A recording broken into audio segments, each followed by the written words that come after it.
Bismillahirrahmanirrahim. Assalamualaikum warahmatullahi ta'ala wabarakatuh. Kaum muslimin yang dirahmati Allah, semoga Allah senantiasa curahkan segala rahmat, segala nikmat yang berkepanjangan dan tiada akan berhujung dari dunia hingga akhirat kelak insyaallah. Dan Allah pun kumpulkan kita para kaum muslimin di bawah naungan aras Allah beserta para nabi, beserta para orang-orang yang Allah kasihi, Allah sayangi, Allah cintai insyaallah, di bawah naungan aras Allah kelak insyaallah, di mana tiada naungan selain daripada naungannya insyaallah. Amin amin Allahumma amin.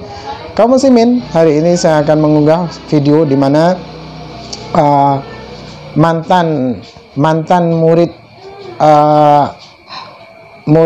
Saifuddin Ibrahim, ya, di mana dahulu bahwasanya Saifuddin Ibrahim itu adalah orang yang sangat ringan tangan kepada anak-anak muridnya, ya, entah beliau ini adalah seorang guru atau mungkin entah bagaimana, ya. Namun alumni dari pesantren Al Zaitun ini mengaku bahasanya si Saifuddin Ibrahim ini, ya, pendeta Saifuddin Ibrahim ini dahulu kasar, senang main tangan itu, ya, sebagaimana penuturan dari mantan-mantan orang-orang yang pernah dikenalinya ataupun pernah diberikan tanda tangan gitu, ya, tanda gambaran tangan gitu, ya. Seperti apa penuturan mereka? Mari kita saksikan kaum muslimin. Satu pondok itu, terutama anak-anak yang nakal dalam tanda kutip, ya, anak-anak yang nakal itu pasti kenal sekali dengan Saifuddin Ibrahim ini. Dulu teman-teman dari Al Zaitun, kakak-kakak kelas masih ingat, ya, pasti masih ingat dengan nama Boim, ya. Saya masih ingat. Nah, dulu Saifuddin Ibrahim ini kita panggilannya Boim gitu. Boim. Tapi kita nggak manggil ke beliau dengan Boim gitu, enggak, karena kita nggak berani. Karena perawakannya tinggi besar, gemuk, tinggi besar, dan ringan tangan, ya. Saya kira semuanya anak-anak yang bermasalah dulu nggak cuma sekali dua kali mungkin merasakan kalau Anda adalah korban ringan tangannya dari Boim ini. Kita satu server.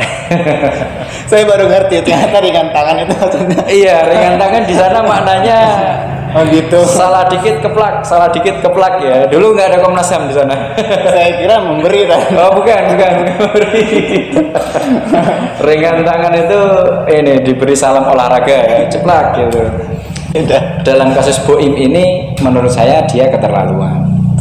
Banyak sekali anak-anak yang mungkin kakak kelas, terutama kakak kelas, ya, yang banyak sekali menjadi korban ringan tangannya Boim ini. Dia mungkin masih menyimpan dendam sampai sekarang, ya. Jadi bara api itu belum padam, ya. Saya yakin sekali itu, ya. Itulah Boim itu di sana seperti itu. Entah dengan nada marah-marah atau seperti apa saya kurang tahu. Yang pasti Boim murka waktu itu. Murka. Ya, kebetulan Boim waktu itu piket di asrama saya. Jadi ustadz-ustadzah yang piket di asrama itu di piket, ya, gantian gitu, ya. Kebetulan hari itu Boim piket. Nah, singkat cerita Boim piket situ, akhirnya kita dipanggil. Padahal kita udah, pokoknya kalau Boim piket jangan cari masalah dah gitu. Jangan cari masalah gitu. Udah sangat berhati-hati, tapi ternyata masih terjebak juga. Akhirnya kita dipanggil Boim. Waktu itu kita masih kelas 8 di sidang kita, tanpa panjang kata dan panjang enggak, ya, interogasi 1-2 kata kita karena sangat takut, ya, waktu itu gemetaran dan lain sebagainya. Dia udah megang penggaris kayu yang panjang itu, tapi itu nggak digunakan. Dia pakai tangan kosong, dia gentle, dia maju ceplak. Pernah minjem apa, baru mau jawab ceplak, baru menjawab lagi ceplak lagi. Saya masih ingat sekali, saya dapat sekitar 4-5 tamparan itu, ceplak 5 tamparan kalau nggak salah, 4-5. Teman saya yang lain yang nasar sama, semuanya kena tamparan. Sama Boim itu waktu itu, saya nggak terima itu, ya. Akhirnya dihukumlah kita, dibawa ke istilahnya itu mahkamah yang lebih tinggi gitu, ya. Kita dibawa ke Abu Bakar, disidang di Dewan Guru. Ruang sidang lah, ya. Iya, disidang di Dewan Guru tersebut. Padahal menurut saya kasus yang serupa, tapi yang menangani ustadz yang lain itu selesai di asrama, nggak akan kemana-mana gitu. Dan menurut saya waktu itu karena udah ditampar harusnya udah selesai kan, ya, karena udah mendapatkan tamparan, ya, semuanya udah dapat tamparan. Tapi ternyata nggak berhenti sampai situ. Dibawalah kita ke Dewan Guru, dan di situ Boim sendiri yang memimpin sidang. Jadi ada beberapa ustadz gitu yang memimpin, Boim sendiri yang memimpin, Boim sendiri yang memutuskan. Waduh. Dia putuskan bahwasanya ini anak-anak masih kelas 8. Ini kalau mencuri seperti ini bagaimana penalti besarnya? Panggil orang tua. Waktu itu diputuskan panggil orang tua. Nangis semua gitu. Waduh, kok dipanggil orang tua. Akhirnya ya orang tua kita semua datang. Yang pasti kisah itu sangat membekas ya.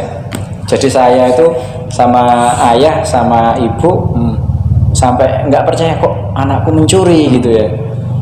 Terus ketika ayah saya mendengar cerita yang sesungguhnya, karena ayah saya juga produk pesantren gitu, lah ngerti lah ya. Gitu doang masa dipanggil orang tua gitu jauh-jauh dari Sragen ke Indramayu. Teman saya yang lebih parah, ngambil nastar 2 keping, orang tuanya dari Maluku dipanggil. Dari Maluku jauh-jauh hanya karena anaknya mencuri 3 keping. Ada pelajaran di sini bahwasanya mencuri baik sedikit ataupun banyak ya sama-sama nggak boleh gitu ya.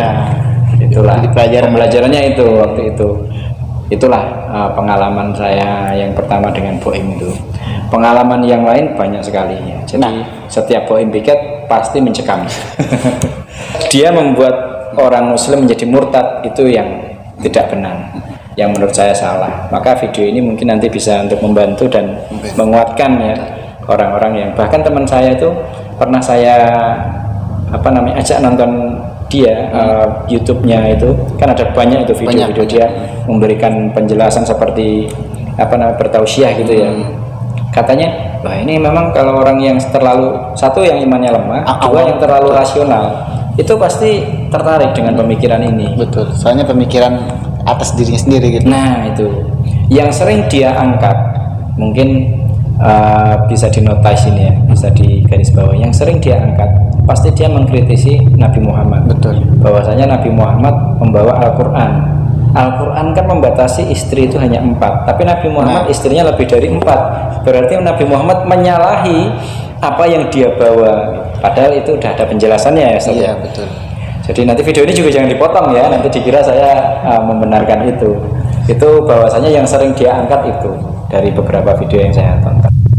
Oke, dan mungkin ada lagi nggak mengenai yang perlu kita bahas tentang Boim tadi? Boim panggilannya. Iya, panggilannya Boim ya. Jadi teman-teman mohon maaf sekali saya ajak bernostalgia tentang ingatan-ingatan masa lalu yang mungkin agak menyedihkan ya buat kalian semua. Atau mungkin nanti kalau ada yang punya kenangan manis dan bahagia dengan Habib Boim, bisa share di kolom komentar gitu ya, bagaimana kisah kalian. Atau bahkan mungkin ini di kolom komentar akan berlomba-lomba pengalaman dengan Boim seperti apa. Itu saya kira banyak sekali. Kalau kalian semua mau share, silahkan share di kolom komentar. Nanti mungkin banyak sekali istilahnya masukan-masukan ya, kisah-kisah lain, kisah-kisah tragis yang lain tentang kekerasan dan kekejaman si Boim ini. Dan mungkin Boim bisa nonton ini ya. Nanti ingat dengan Ustadz. Ingat dengan saya tidak. Kalau tidak ingat dengan saya, berarti Anda sungguh terlalu, karena dulu Anda menghancurkan keberanian dan mental anak kecil kelas 8. Bayangkan kelas 8 sekarang ditampar jedet ya 4 kali 5 kali, dan itu sekarang pasti Komnas HAM sudah viral di Instagram, viral di Twitter dan lain sebagainya. Tapi dulu tidak ada Komnas HAM. Oke, hari ini anggaplah cerita yang tertunda selama ini mungkin pendam atau yang cerita yang terpendam. Kita luapkan di sini, biasanya itu lebih lega kan. Alhamdulillah itu lebih lega, saya bisa sharing di sini. Mungkin nanti teman-teman juga bisa sharing di kolom komentar gitu ya. Yang pasti tetap ada manfaat atau ada ilmu yang bisa kita dapat, ada hikmahnya gitu. Itu menjadi pengalaman yang meskipun pahit tapi tetap ada ilmunya. Alumni Al Zaitun terutama, atau bahkan keluarga besar wali santri dan yang dulu anaknya sekolah di Al Zaitun, kami share ini bukan maksud untuk menjatuhkan orang lain, pihak-pihak tertentu, tapi ini murni sharing pengalaman, dan agar tujuan utamanya tadi kita semua terhindarkan dari bujukan atau rayuan untuk